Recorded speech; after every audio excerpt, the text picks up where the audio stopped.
Nagkatensyon tali sa mga pulis ug pipila ka mga residente sa Davao City. Makita sa video nga gipang bato ug gipang puspusan og kahoy sa mga residente ang mga pulis nga nakayuman barricade. Gipasiritan og tubig sa mga otoridad ang mga tawo nga nanghasi. Dunay gipang dakop, gipang pusasan sa mga pulis ug dunasay nangaangol sa insidente. Pero ang nakita nga senaryo sa video kabahin na diay sa gihimong simulation exercise kon SIMEX sa Davao City Police Office. Base sa Police Regional Office 11, gihimo kini aron adunay contingency plan sa 2025 midterm elections. Sumala ni Police Captain Hazel Caballero Tuazon, ang spokesperson sa DCPO sa Bulton Elementary School, Bulton Street Poblacion District sa syudad, gipahigayon ang SIMEX nitong Biyernes sa hapon. Violent demonstration atol sa eleksyon ang senaryo sa SIMEX. Gisukod ang kandam sa mga pulis sa pagresponde sa aktual nga panghitabo. Pakita nato ang Davao City Police Office is prepared na for the upcoming national and local elections.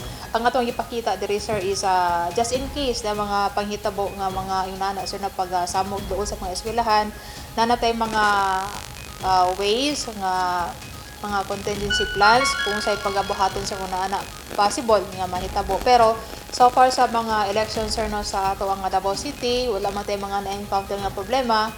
And then ato lang ipakita sir no nga kung ay mga inganang hitabo is andam ang Davao City Police Office. Gisulayan sab ang kapabilidad sa mga pulis atol sa emergency kung unsa sab ang ilang contingency plan ug equipment alang sa luwas ug pagprotekta sa publiko. From police station to San Pedro ang mga PNP personnel ato, and then apil na po diha ang ato ang CDM sir no from City Mobile Force Company. So mga siguro sir mga 24 personal more or less sir no kay napud tay mga nag-act dito nga mga rallyista.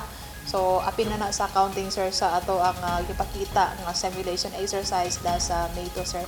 Makita nato sa sir no sa video kung unsa namo sir gi-practice before ato Mayo sir, mga 3 days before sa schedule nga SIMEX is naga-practice na ang Davao City Police Office, especially kato mga areas nga gitagaan og kanang mga scenarios kung mao tay ihatag sa taas sir nga mao tay buhaton mao punto ang among ipakita sir.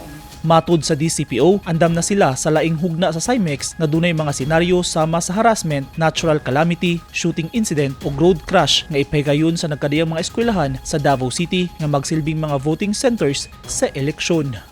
Eugene Hinutan, Newsline Philippines. Stay safe.